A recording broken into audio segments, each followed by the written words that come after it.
right, so I'm actually cleaned up.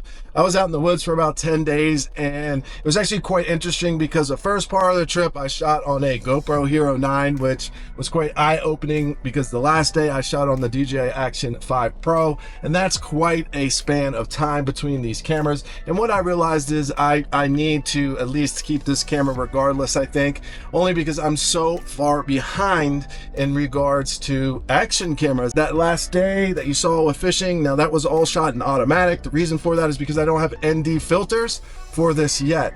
The other thing to mention is right now I'm using the onboard mic, so this is what it will sound like with the onboard mics. I was shooting in 10-bit normal color profile, and right now I'm actually shooting in DJI D-Log, and this is what D-Log looks like not color graded.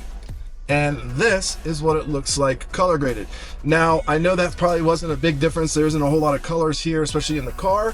But when we get out and do some more B-roll and stuff like that, and as we walk through the review, you'll kind of see the differences. But to be honest with you, in that same thread, I'm a little bit worried about this normal color profile, even though we're shooting in log right now. When we look at the footage, I'm just a bit concerned because what I'm seeing out of some of these new sensors with DJI is the fact that they are super saturated. So I'm kind of anticipating that we'll see some saturated footage. It's just very hard to tell on this. So the rest of this, we're going to go review the footage on the big screen. I'll give you some reactions.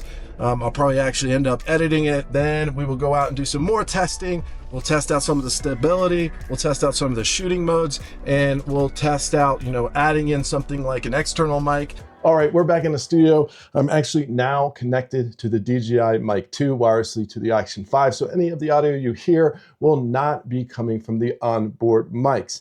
And in fact, that will change in a minute. I'm going to use another microphone, but I'll let you know if I do, just when we put this as a webcam and put it through OBS so that we can review some of this footage. So with that all said, yes, the color, yes, the quality of the video will be under my review. Now understand, this is just one man's opinion. There's a lot of different people, there's a lot of different tastes, there's a lot of different styles. Now my style leans more into DJI. I think they do a pretty good job. I will say that a lot of their stuff's a bit dark at times, but I kind of like that dark's more cinematic look than something like, GoPro, who can be a bit more poppy. I will say though, GoPro probably shoots the best in full sunlight, whereas Insta360 probably does the best right now if you're looking at the Ace Pro in low light, although it remains to be seen. We will go out once it gets dark and I'll test that as well. Okay, that went rather smoothly.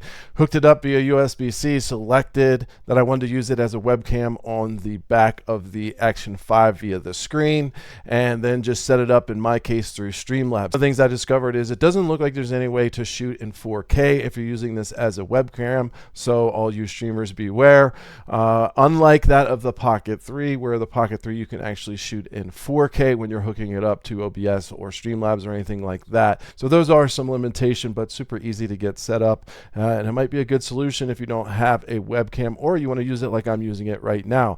But the point of this is to take a look at some of the footage that we haven't seen, and I'm super excited to do so. So let's get after it. So here we have me walking up to the boat ramp. I must have just dropped in the boat.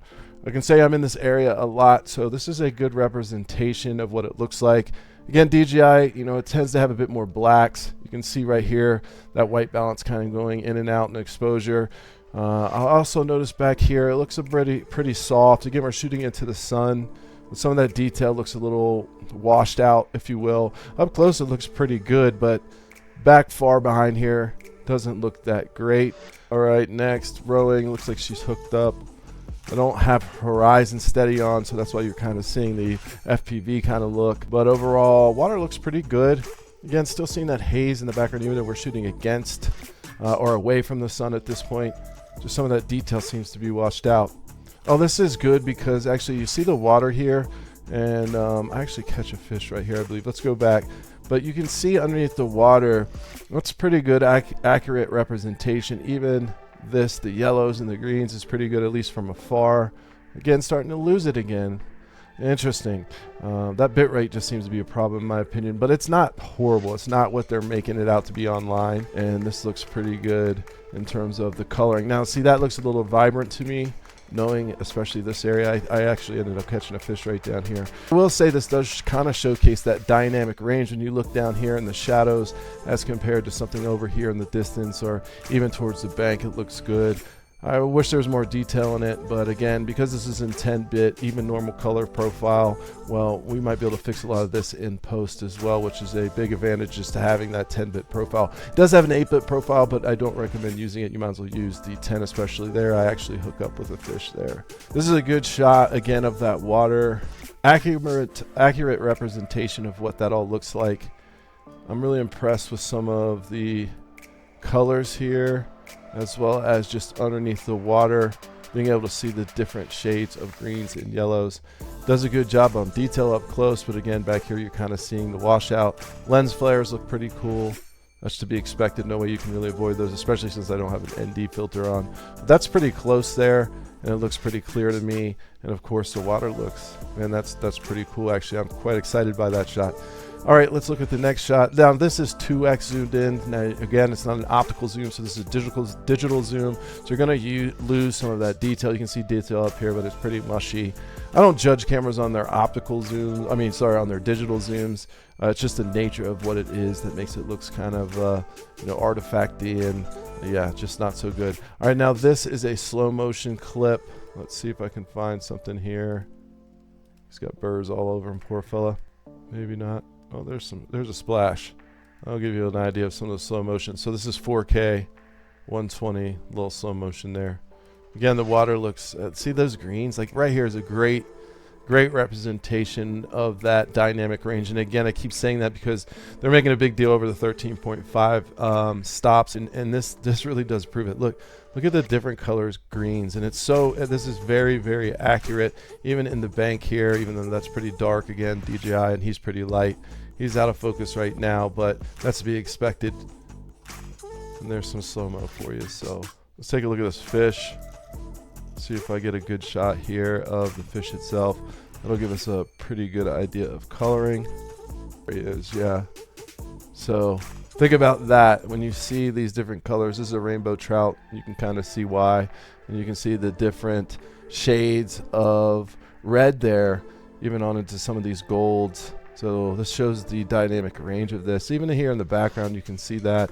You got the color of the water. Pretty good. There comes my lanyard.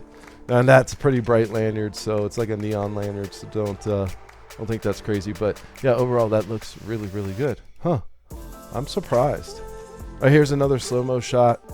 But this actually does a good job of showing maybe a bit of oversaturation right here in that water. Now the sun is hitting it, so it's going to lighten it up, but it's pretty close. I just think it's maybe a little oversaturated. Obviously, he's in the shadow, so I can't really blame the camera because of the sensor size. Let's take a look at this fish. Again, that's in the shadows giving you that detail. And there you can see here, that's the thing about fall fish. Their gill plates are so pronounced. That's a pretty fish. Obviously, if the sun was hitting, it'd be a bit more brilliant, but it is in the shade. So, I mean, look at this. In terms of that range, it's pretty good. So, yeah, I like it. All right, let's look. I think actually I do some underwater work here if I remember right. Yeah, here we go. Here's that fish underwater. So I'll give you an idea of, and that's pretty close to him, right? So the minimum focus is actually pretty good. A lot of action cameras suffer from that, but yeah, this looks great. Underwater footage there of the fish going back to his home to live and fight another day. I wanted to show you this because we are sitting kind of in the shade, and this is, I think, where this excels over the Action 4 with this new sensor, and that this having a greater dynamic range. It also does a better job of exposing faces. So this is actually really good, and I'm honestly kind of blown away. I was a bit of a hater when I first saw the Action 5, but seeing this footage, I'm happy. That's really good with his face there. Wow, man. I'm happy. I can't believe it. For once, Hill Phantom's happy about it. There's some little things, but I think I can fix all this stuff. I can add some detail back in, add some sharpness, add some clarity, use some of the color grading techniques to actually work on some of that softness in the background. And again, with this upcoming, I don't think it's launched yet. I've been in the woods for a while, but I definitely heard that they're going to be giving us a mode where we can actually get more of a comparable bitrate to that of the DJI Action 4, if not greater. So I'm really excited. Yes, it has the same sensor, 1/1.3 inch, but you can see right here, it is completely different. I really like what I'm seeing come out of this in normal mode. All right, as with all good adventures, well, there's always a lot of cleanup and I've got to wash up the boat. But what this will do will give us a good chance to do a couple things. One of which is I'm going to put you on this lanyard and we're going to walk around and test a couple of the stability modes. Let's walk around, get my kit together to get this puppy washed up and looking good again. So first, we'll put on no stability.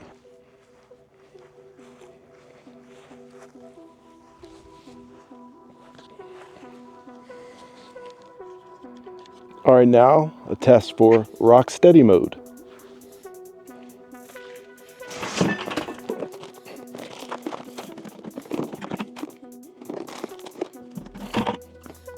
Well, of course, we don't have any soap. So again, rock steady, but this will give you an idea of how it works. It's in automatic again when we transition the light. So this new sensor should be a little bit better on that transition. It is pretty dark in here, but hopefully this will give you an idea going into a dark place. How well does it adjust? So, how's it looking? That is just regular rock steady. Now we're gonna move over to rock steady plus. What's up, Nathan? Good, you? What's that? Yeah, recovered, man.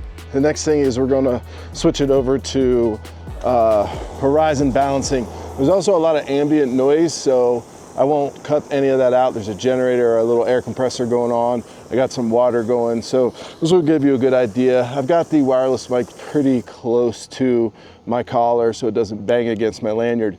So how does it sound with some of the ambient stuff going on? The next thing is that horizon balancing. Here is an example. I'm moving it back and forth, but you'll notice it should break, so that's trying. But it will break there once I get past 45. So that's one of the difference between this and the GoPro, but pretty good. I don't think, you know, going past that tilt, I'll ever do that on a snowboard, for example. I just have it in my hand, I'm moving it back and forth.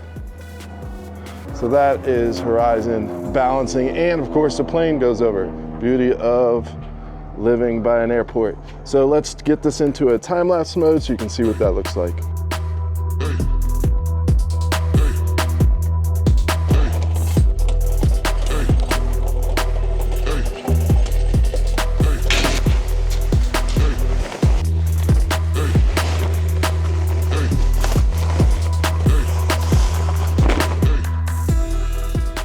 Let me see if I can get in the light a little bit here. So this isn't even night mode or anything. This is just shooting in D-Log and automatic. I didn't even set any presets like keeping the ISO, you know, below something like 800. I'm just letting it do the work. Now this is kind of a softer light anyways, but from the screen at least, it looks pretty good.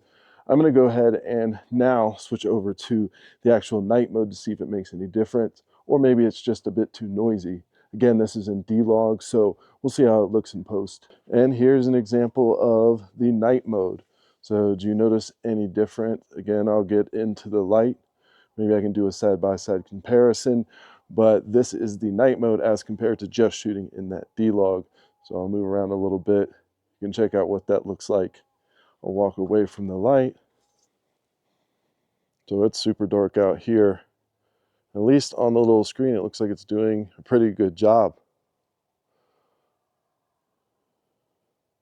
Interesting. All right, as we do in the north, gotta drain my camper. Got some water in it still from the adventure.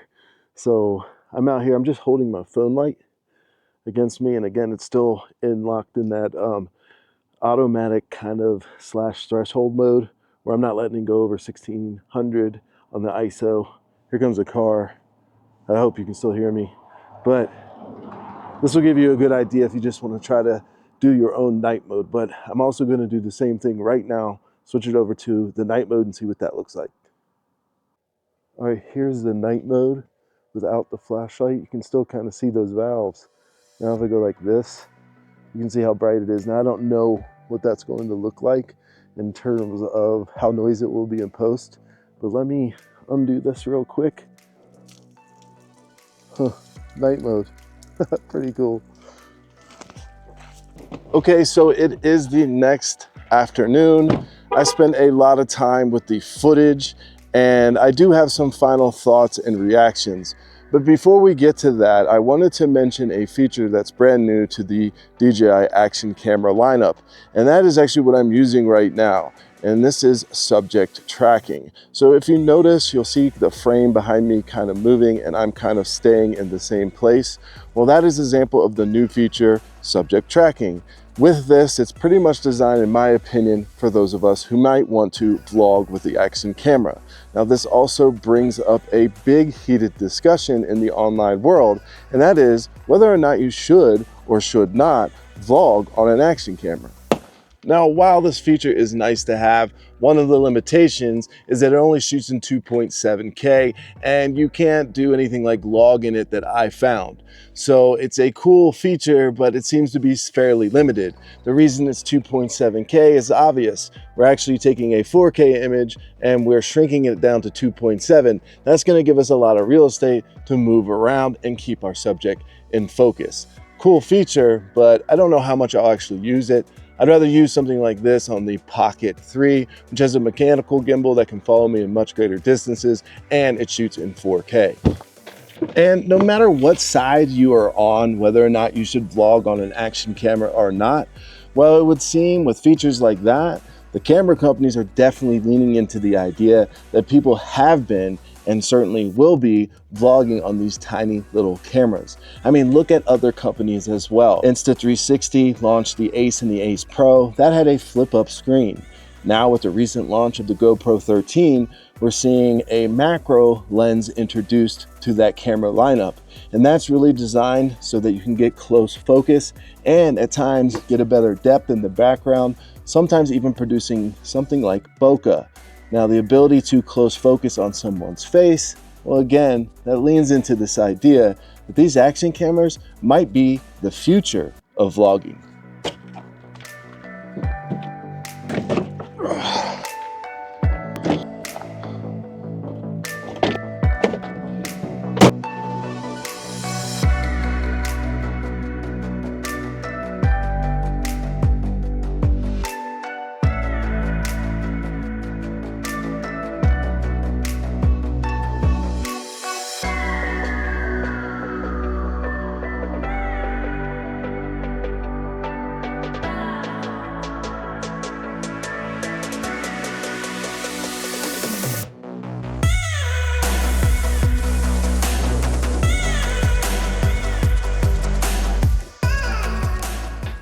Okay, so I'll admit, when I first saw the Action 5, I was rather disappointed. Like everyone, I wanted a 1-inch sensor that we saw in the Pocket 3. I understand the reason why we didn't have it, but at first I really didn't think I was going to go for this camera. But since I sent the Action 4 back, and if you haven't seen that review, check it out down below. But a lot of the issues that I saw in the Action 4 seem to be resolved in the Action 5.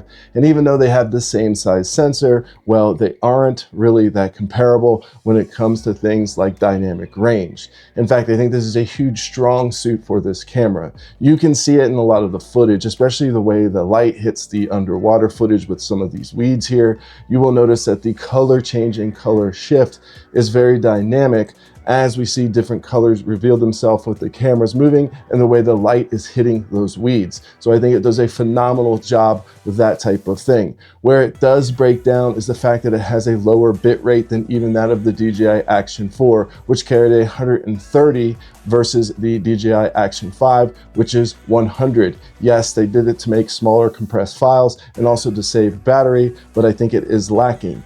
Good news is DJI seems to be addressing this, as they do on most of their issues, with a firmware update. Now, it hasn't been released yet, but all indications seem to point towards them giving us the ability to up the bitrate on this camera. The other thing I noticed was when I connected it to the PC, we were stuck in 1080 for any use of webcam, and it really didn't look that good. I couldn't do anything in terms of manual exposure. You were locked into automatic and couldn't change anything like the color profile. Due to that lower bit rate, it produces a lot of video that looks rather mushy, looks a bit washed out, and a lot of detail is lost, especially in those outer reaches outside of the camera's initial focus range. So I don't think it really looks that good, and because of that, what I had to do was add back in a lot of sharpness and a lot of clarity to the footage to make it look a little bit better in post.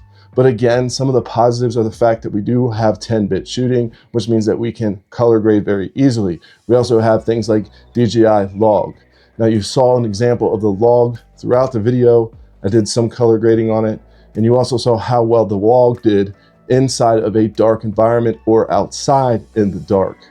Now the super night mode is really pretty good. I was rather impressed with this. So I think that the low light shooting is way superior to the DJI Action 4, and I actually like their super night mode better than what Insta360 is doing on their night mode. So I don't really know if I give the edge to Insta360 anymore until we see the Insta360. I guess we're going to see the Ace Pro 2 or maybe an Ace 2. So I don't know if I necessarily give the nod to Insta360 on them having the superior night mode. I think this camera actually does a little bit better. And these sensors, again, I just want to stress that while they are the same, they are different. And in particular, that depth of field is something I really want to stress. This thing has 13.5 stops. I don't really know what the Action 4 has, but apparently this is a lot more. And it does show up in the expression of depth in your footage. So for that, it is a huge win. The other byproduct of this sensor is I think it does better overall in low light, but also better exposing your face, especially if you're in a dark environment as compared to the Action 4. Another cool feature that they added was actually some onboard storage. So if you forget your SD card like this guy's always doing, well, you will have onboard 47 gigabytes to use with this camera, and I've already used it. It's rather slick. So I appreciate them including that little extra feature. So on the surface, it may not seem like this is a huge upgrade, but to be honest with you, I'm super happy with it. One of the things that I saw with the Action 4 was the lack of that depth. No real good dynamic range. It was okay, but when you look at it compared to this, it's night and day. This sensor is definitely an upgrade. It only carries the same size. Everything else seems to be much better than that legacy sensor. So I have zero buyer's remorse. And in fact, all the issues I saw with the DJI with like micro jitters and stuff like that, I haven't seen in this camera out of this sensor. So it is an upgrade. So if you are on the fence, you have an Action 4, it's up to you, but I do think there are reasons to upgrade to this camera, even if you are holding the Action 4 right now. If you don't have a camera or you're a couple generations behind, I really don't think you'll be disappointed in the Action 5. And this did surprise me. I was prepared to be completely disappointed, but I am pleasantly surprised, and I definitely would recommend you go out and buy the Action 5 Pro. Anyways, I hope you found value in this very long video. I appreciate you sticking around. If you did, it really helps me if you could go ahead and click that like button and also consider subscribing. My name's Hill Phantom, and I'll see you next time.